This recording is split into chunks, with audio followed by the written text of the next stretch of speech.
I think that this is the lesson to be taken away, which is that Sri Lanka should never find itself in a similar situation where it needs to go through restructuring. The crisis was costly, it was painful, especially for the most vulnerable in society. And the reforms that were undertaken to address the root causes of the crisis. As the President said, it is a deep wound. It's not going to be healed overnight. But addressing those root causes, and among those root causes were, removing unsustainable subsidies.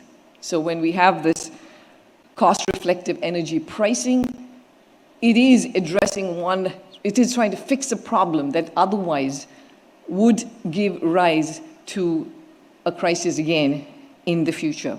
Now, these are difficult measures. They test social fabric, but at the same time, they are the foundations for a more resilient future. This is why it's now important to look ahead. We have stability, but we need to now focus on inclusive growth and resilience, especially given the global environment. This will require continued commitment to macro stability, but also successful implementation of structural reforms. Tackling corruption will be critical here. Sound fiscal policy, as boring as that sounds, is going to be very critical to make sure that Sri Lanka doesn't return to a crisis. So there's really no room for policy errors. Sri Lanka has delivered. We're at this midpoint where we are in a good place. The reforms look strong, progress looks strong, but we also have to remind ourselves of the risks. So the IMF has had, with Sri Lanka, we've had 16 previous programs. About half of them have ended prematurely. And the reason that has happened is because reform fatigue sets in, the hard-won gains get reversed, and so I think we can all agree that the country cannot afford to repeat this cycle.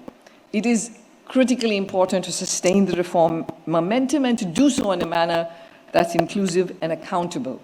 The IMF will remain a steadfast partner of Sri Lanka, and we very much look forward to working together to improve the lives of all the citizens now and future generations.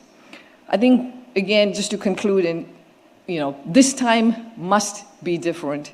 Like I said, we have 16 programs before, this is the 17th program for, this time must be different. As the President just said, let us ensure that this is the last IMF program Sri Lanka will have. We completely agree with that. We believe that is possible as long as Sri Lanka stays the course.